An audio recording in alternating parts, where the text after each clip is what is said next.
Joel Miller does not only have a redemption story, but it's arguably the redemption story of one of the greatest protagonists in not just video games, but rather in all-consuming media. He's surely not a hero, and by default, the choices he makes are very questionable. But his story is what truly gives hope for light and compassion among the Last of Us. Stop with the bullshit. What are you so afraid of? Don't do it. Once upon a time, I had somebody that I cared about. And in this world, that sort of shit's good for one thing: getting you killed. The Last of Us is a story set in an unforgiving world where humanity, because of all the challenges it has faced, has lost any traits that define what being a human means: compassion, loyalty, and most importantly, empathy. These are some traits that are forever embedded in our DNA, but for the last of humanity in this world, it's become a long-forgotten idea. And also in this world, there exists our protagonist, Your watch is broken. Joel Miller, an old man who is dealing with the loss of his daughter. In the beginning of the game, Joel is also identical to the rest of the world, lost, with the sole motive of survival, no matter the cost. Surely Sarah's death has made him resilient to the worst of humanity, but it didn't take just a day for him to know the ways for survival in this world, because we know that he was about to take the easy way out after her daughter's shocking death. And so certainly, he is a man defined by the circumstances surrounding him, just like every last one of us. But he was a father. His traits of compassion and protection of his daughter, no matter what or who stood in front of him, shined the most through him. And when he was a father in anguish, the pain that overtook his world was bigger than anything that the outer world could have used to hurt him. And the traumatic flashbacks of the outbreak, they still haunt him in his sleep. It's a very clear device that Druckmann uses to portray the pain his characters are in, and how these people deal with that pain in all the wrong manners, by hurting themselves and the people surrounding them. And the plot of the game deals with Joel overcoming that pain. But the story of Joel Miller asks a pivotal question: how do I become what I must be? And to that, Naughty Dog answers through Ellie. Was that everything you hoped for? Jury's still out. But man, can't deny that view. Becoming what one must be is a rather difficult journey. It doesn't happen overnight, and it's an agreement to forever change one's life. When Joel and Tess first found Ellie, they both agreed to undertake a profound change in their lives. Just cargo, Joel. Because for them, they've only lived these past 20 years doing what it takes for survival. But agreeing to undertake this quest for redemption has a larger cost, or sacrifice. And for Joel, the first on this long list of sacrifices is Tess. Holy shit. She's infected.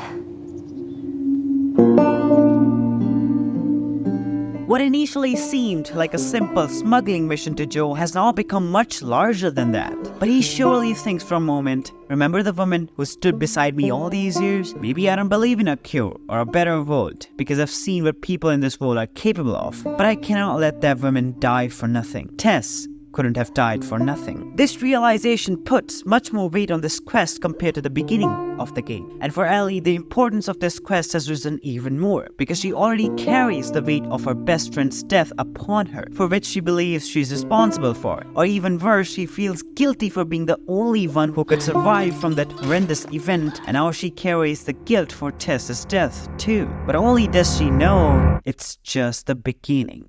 With these strong motivations to bring the world to a better place for the sake of the loved ones of these characters, Joel and Ellie go to Bill's town in search of much needed help to complete this quest. By the looks of it, you could lose some of that food. Listen to me, you little shit. No, fuck you, you hank! Bill's town ends on an ambiguous note, because Bill watches Joel slipping into that father role for Ellie. You ain't gonna make it. And for Bill, as he says, getting yourself a loved one is only good for one thing in this world. Well, getting yourself killed. But still, every time Ellie talks about a traumatic event with Joel, he refuses to have a talk about that at all. You don't bring up Tess. Ever. He believes there is no point in talking about that, because for all the time he has gone through the pain of the death of his daughter, he has learned to bury his pain deep down in his heart. Matter of fact, we just keep our histories to ourselves. Because Joel knows that every time someone opens up their heart to other people's pain in this world, all they get back in return is death. That's the ultimate reality that both Tess and Bill have to bear in this narrative. And that's exactly what is going to happen with the mirror duo to Joel and Ellie, Henry and Sam. Even though Henry and Sam put their own survival on the priority list, I'm sorry. We're leaving. that's exactly what you would expect from a person traveling with a kid, just like what Joel would do. If it was the other way around, would you have come back for us? Henry has already slipped back into that father role that Joel too is slowly grappling with as his newfound identity, even though deep down he is not ready to accept that. And all his fears get reinforced when fate catches up to the most compassionate characters we had met so far in our journey. The hell? It's your fault. It's all your fault. Henry. Henry, no. Oh my god. Even though all of this is nothing new for Joel, it's still very haunting for our young protagonist, Ellie, for whom the weight of this seemingly never-ending quest just keeps increasing without any payoff at all. And now with Sam and Henry, she couldn't do anything once again, just like with Tess and Riley. All she can do is watch the people she cares about to keep dying from this horrendous plague, and her immunity now just seems more of a curse rather than a gift. It seems to her that she has now seen the worst of humanity. Maybe something even worse is waiting for her further in her journey, but all she learns about how to deal with that pain is to compartmentalize it. How many times do we need to go over this? Things happen, and we move on. It's just... That's enough. Because that's exactly what Joel teaches to her. It's what he himself has been doing all these years. But unlike Joel, for Ellie, that's not the way how it works. At least not just yet. I'm sorry about your daughter, Joel. But I have lost people too. You have no idea what loss is. Everyone I have cared for has either died or left me. Everyone fucking except for you. So don't tell me that I would be safer with someone else, because the truth is I would just be more scared. Joel is seemingly forced back into his father role in its full capacity. No longer is he the man we met in the beginning of the game, because he realizes that maybe he just cannot escape his past. But nothing can go wrong, right?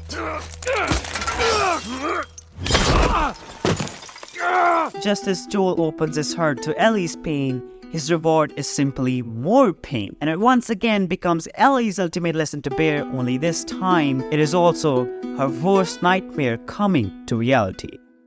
All alone fighting these cannibalistics. This is what has become the dark face of humanity, which is the exact reason why Joel does not believe in a cure. Maybe you can clear off the infected roaming this world, but you cannot change the people and what they've done to survive all these years. Because they have to live with what they've done, and Ellie must live with what humanity has done to her.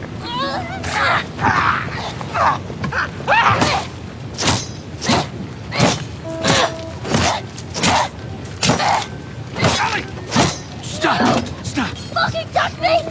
It's okay. It's me. It's me. It's me. Look. It's me. He tried to... Oh, baby girl. It's okay. It's okay. Joel. It's okay.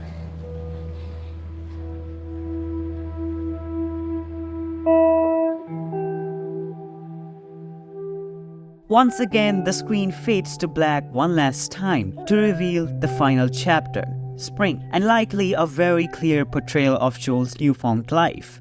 But seemingly the roles of our protagonists have shifted now. Ellie seems to have changed forever from everything she has gone through, and for once, even we the players open up to her pain. Only interactive media is even capable to attempt to create a realization like this. Come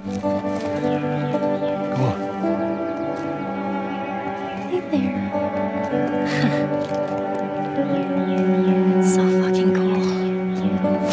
But what is our reward for opening up to the pain of these characters? Because in this interactive world that Naughty Dog created, we have certainly become an active participant of that. Where does this take us? Well, to the climax.